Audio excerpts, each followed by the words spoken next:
"Please don't do this, Lilac," Sandy whispered, her heart pounding as she watched the ambulance speed away. The old neighbor had been the only support for her and her 3 children. "You can't leave me like this," she thought desperately. The idea that Lilac might never return was unbearable. Before we start, I invite you to subscribe to the channel so you don't miss our magnificent future stories. Good vision. Sandy, a young widow, had faced 1,000 difficulties after the death of her husband. The world had collapsed around her when Daryl, the only support and love of her life, had suddenly died, leaving her alone with 3 young children. Edgar, the eldest, was a serious and responsible child despite being only 5 years old. The twins, Mary and Alma, required constant attention, making Sandy's life a daily struggle. Fortunately, Lilac, her neighbor, was always ready to offer her help. Lilac was an older woman with a big heart and hard-working hands. Despite her advanced age and ailments, she always found a way to support Sandy, knowing how difficult it was to raise 3 children alone. The old woman often entered the young woman's house unannounced, bringing with her freshly baked cookies and a word of comfort. "Darling, let me give you a hand," she would say each time, rolling up her sleeves and getting to work. It was Lilac who pushed Sandy to look for a job when the economic situation became unsustainable. "Don't worry about the children," the old woman had said. "I'll take care of them while you work." But that day, something changed forever when an ambulance rushed at high speed into the house next to her. "Edgar, I'm going to visit Mrs. Lilac," Sandy said with a lump in her throat. "Be good and look after your little sisters." Edgar nodded. Then she ran towards Lilac's house, hoping to find some reassurance, but what she found was a strange woman locking the door. "Where's Lilac?" she asked with panic in her voice. "She's in the hospital," the woman replied coldly. "We don't know if she'll come back." Sandy ran home, tears flowing uncontrollably. Her only hope seemed to be fading, and with it, the ability to keep her job and support her children. "What will I do now?" she asked herself, heartbroken. She thought back to the days when she had met Daryl. He was a strong and determined man who had saved her from a life of misery. Sandy's parents had been alcoholics, and her childhood had been a nightmare of poverty and violence. When Daryl found her, she was alone and desperate. He had welcomed her into his life, given her a home and a future. Even though their life together had been short and difficult, their love had been sincere and deep. With Daryl's death, however, everything had changed.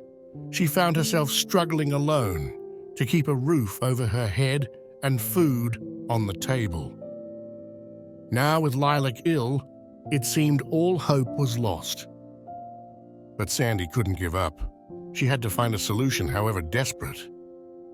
One morning, while shopping in town, she saw a poor old woman in town. She looked like a tramp, but she didn't ask for alms. She was clean and dignified, a mysterious figure who had caught Sandy's attention. "I have to try," Sandy thought. "I have no other choice." She approached the woman, her heart in her mouth. "Sorry," she began shyly.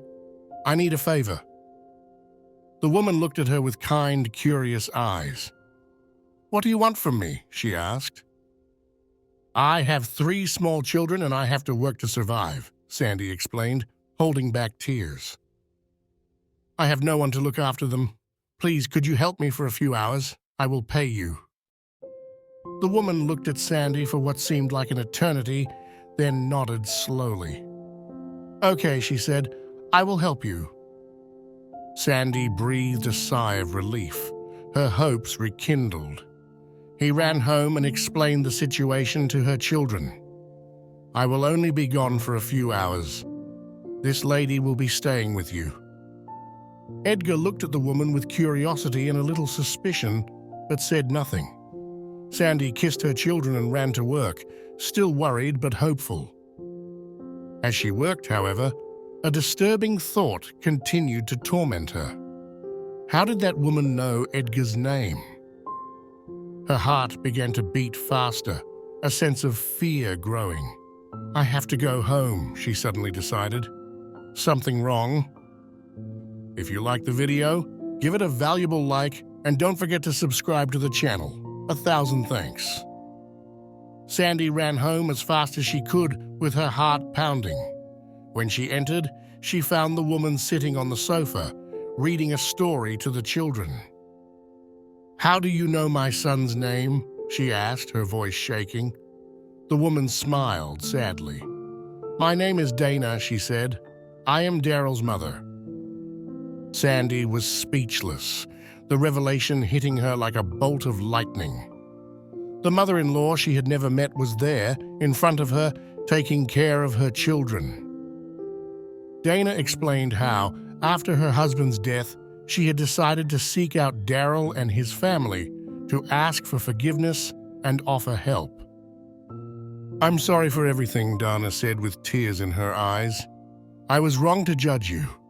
Now I would like to fix it. Sandy felt initial anger, but then saw the sincerity and pain in Dana's eyes. She understood that life had punished her too, and that perhaps together they could find a better path. Dana proposed that she and the children move to a bigger house in the city where they could start a new life. Sandy accepted, despite her fears and doubts. She knew it was the right choice for her children. A week later, the woman and children moved in with their grandmother. The new house was spacious and bright, a place where they could finally be happy. As the days passed in the new house, the two women began to get to know each other better. She discovered that the woman, despite her difficult past, was full of affection and eager to build a relationship with her grandchildren. She told stories from when Daryl was little, filling the gaps in Sandy's memory and creating a bond with the children.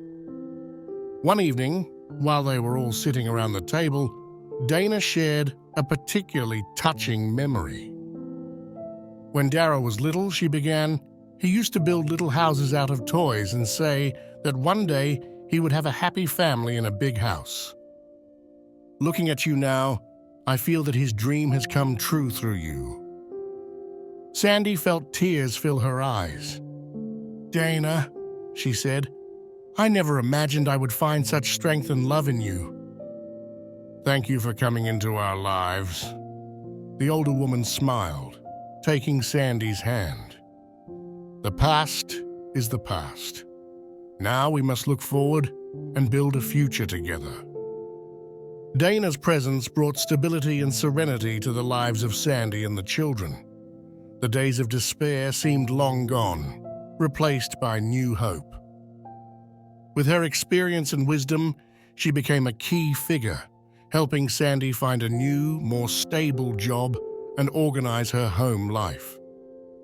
One evening, Sandy and Dana were chatting in the living room, watching the children play peacefully. I never thought I could feel this happy, Sandy confessed. Despite everything, we managed to build something beautiful.